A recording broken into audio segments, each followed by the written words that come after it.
திருமுருகன் காந்தி நம்ம எல்லாருக்கும் தெரியும். அவரோட ஒரிஜினல் பேர் டேனியல் காந்தின்னு தான் இருந்தது. ஸோ அவர் தன் பிழைப்புக்காக இந்த மாதிரி ஒரு பெயரை மாத்திட்டு இன்னைக்கு இந்தி ஒழிப்பு, இந்தி திணிப்பு அந்த விஷயங்களை அரைச்சமாவே திருப்பி ஏன் அரைக்கிறாங்கன்னு பாத்தீங்கன்னா, இந்த தூத்துக்குடி இன்சிடென்ட் எல்லாம் மக்கள் மறக்கணும் அப்படின்னு திசை திருப்பணும்ன்ற ஒரு ஸ்ட்ராட்டஜியில நீங்க போலி போராளின்றது பெரும்பாலும் எல்லாருக்கும் தெரியும். திராணி இருந்தால் இந்தி அங்கங்க எழுதுற இடத்துல போய் அழைக்கிறீங்க இல்லையா, உங்களோட பாக்கெட்ல இருக்க ரூபாய் நோட், 100 ரூபாய் நோட்டோ, 10 ரூபாய் நோட்டோ, 500 ரூபாய் நோட்டோ, ஏன்னா நீங்க யார்கிட்ட இருந்து வாங்குறீங்கன்றது மக்களுக்கு நல்லா தெரியுது. அதுல இருக்க இந்தியை அழிச்சு காமிங்க உங்களுக்கு உண்மையிலேயே கட்ஸ் இருந்ததுன்னா, சரிங்களா? அதை விட்டு தமிழ்நாடு முழுக்க எத்தனையோ சென்ட்ரல் கவர்மெண்ட் அலுவலகம் இருக்கு சார். அங்க போயிட்டு எல்லா இடத்துலயும் பாத்தீங்கன்னா மெயினா ஹிந்தியில இங்கிலீஷ்ல மாத்தி எழுதியிருக்காங்க. தமிழ்நாட்டுல எவ்வளவு சட்ட ஒழுங்கு சந்தி சிரிக்குன்னு தெரியுது. அதுக்கெல்லாம் வாயை துறக்க சில பணத்தை போட்டு அமுக்கி வைத்திருக்காங்களா என்று தெரியவில்லை திருமுருகன் காந்தி அவர்கள். அதுக்கெல்லாம் பேச முடியாம இந்தி திணிப்புன்ற விஷயத்தை எப்ப பார்த்தாலும் அரைச்சமாவே அரைக்காதீங்க, புதுசா மாவை அரைங்க.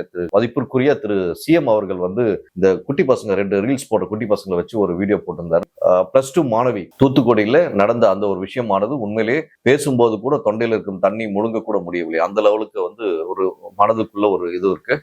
சட்ட ஒழுங்கு சிறப்பாக இருக்கிறது. எந்த கொம்பனாலும் குறை சொல்ல முடியாத ஆட்சி என்று சொல்லக்கூடிய இந்த மாநிலத்தில் இப்படி ஒரு அவல நிலை ஏற்பட்டு இருக்கிறது என்றால் பொய்யான வாக்குறுதிகள் தான் மக்களுக்கு கொடுத்துட்டு இருக்கீங்கன்றது தெளிவா தெரியுது. அதனாலதான் செல்லும் இடமெல்லாம் உங்களுக்கு அந்த வார்த்தை சொல்ல வேணாம், என்னென்ன விழுதுன்றது உங்களுக்கே தெரியுது, சரிங்களா? சோ கனிமொழி அவர்கள் இனிமேலாவது மக்களுக்கான நியாயமான விஷயங்களை பேச வேண்டும் என்று தாழ்மையோடு கேட்டுக்கொள்கிறேன். சும்மா பொதுவா மைக் அடிச்சுன்றதுக்காக இஷ்டத்துக்கு நம்ம சகோதரர் உதயநிதி வாய் விட்டார் பாத்தீங்களா, நீட்டு ரத்துக்கான ரகசியம் என்கிட்ட தான் இருக்கு. 5 வருஷம் ஆச்சு. இன்னும் அந்த ரகசியத்தை ஆட்சி முடிஞ்சு போச்சு. ஆல்மோஸ்ட் நேத்தோட அனௌன்ஸ்மெண்ட் வந்ததுல இருந்து இன்னும் அந்த ரகசியத்தை அவரால் சொல்ல முடியல.